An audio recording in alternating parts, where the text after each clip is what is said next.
Hey everyone, thanks for tuning in. In this video I want to show you guys another one of my acquisitions from the recent knife show in Vegas, the gathering that occurred over Labor Day weekend. And this was one of my unplanned purchases that I've really been enjoying, so I just wanted to share it with you guys.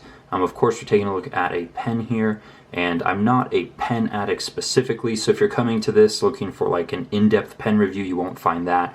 I'm simply a gear junkie, and I do carry a pen every day and appreciate really nice, well-made pens that function.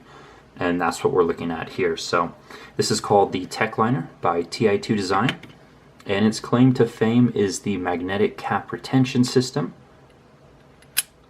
that keeps the cap on the front and the back.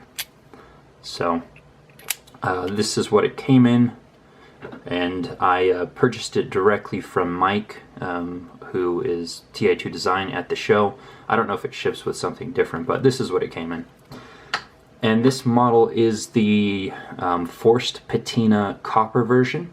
This is the shorty, and this one does have the really cool design work on it. So there are quite a few different variations of this pen.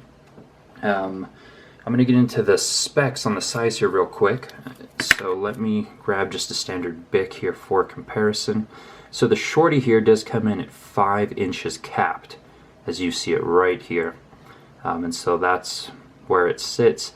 The non-shorty, or the regular version, does come in at 5.75 inches capped, according to their website. Anyways, hopefully that gives you guys a good idea of the size here, as well as the diameter or thickness. So the barrel diameter is 3/8 of an inch. The cap diameter is 7/16 of an inch.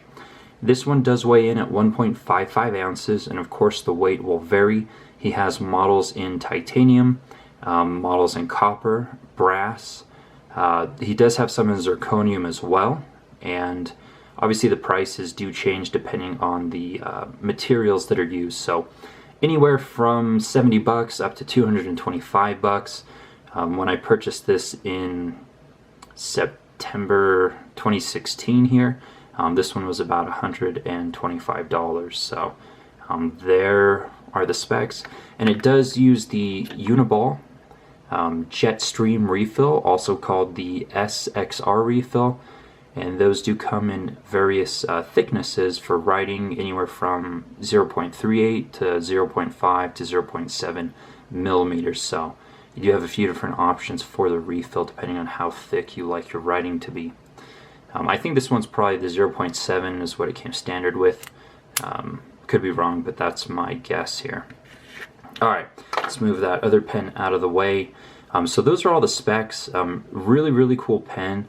Really enjoying it. The magnetic cap system is both fun and functional, and I've gotten a lot of really positive comments and feedback from non-gear people, non-knife people in general. They just think it's a really cool pen. And again, this one does have the forced patina on there. You guys can see where my hands have been all over it. It's a little bit shinier, so it's still picking up some character even though it was given a forced patina. So yeah, a couple things I really like about this pen.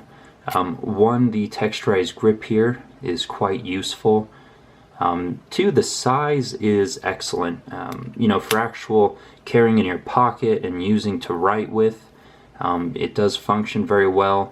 Even with the cap posted on the back here, the balance is still quite good in the hand, won't cause undue fatigue.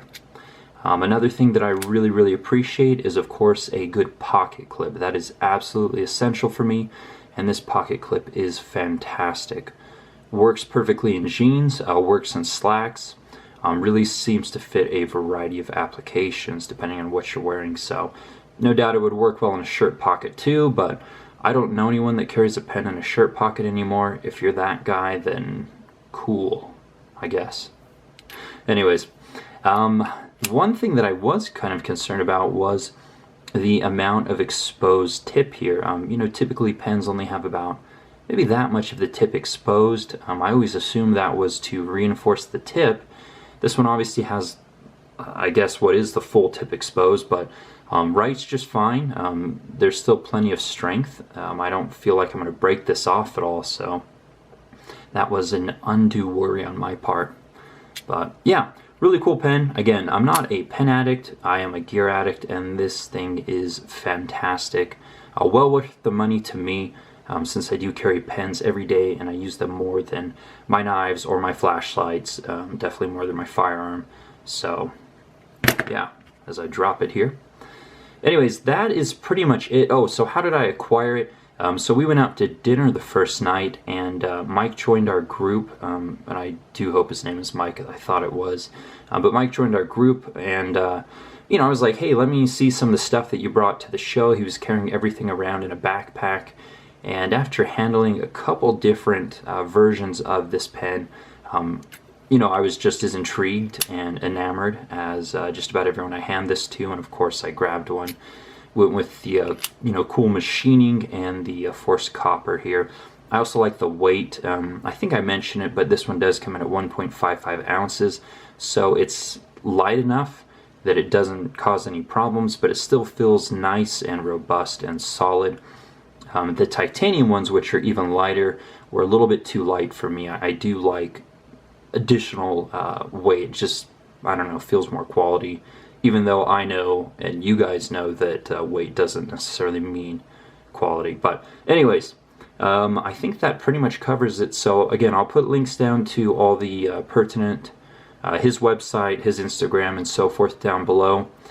There are some reviews out there from, you know, legit pen addicts, such as Pen Addict. I think it's penaddict.com or something if you're looking for even more probably in-depth information. So anyways, thanks to Mike at Ti2Design for making such a cool pen. Congrats on the patent for the magnetic you know, cap or posting system.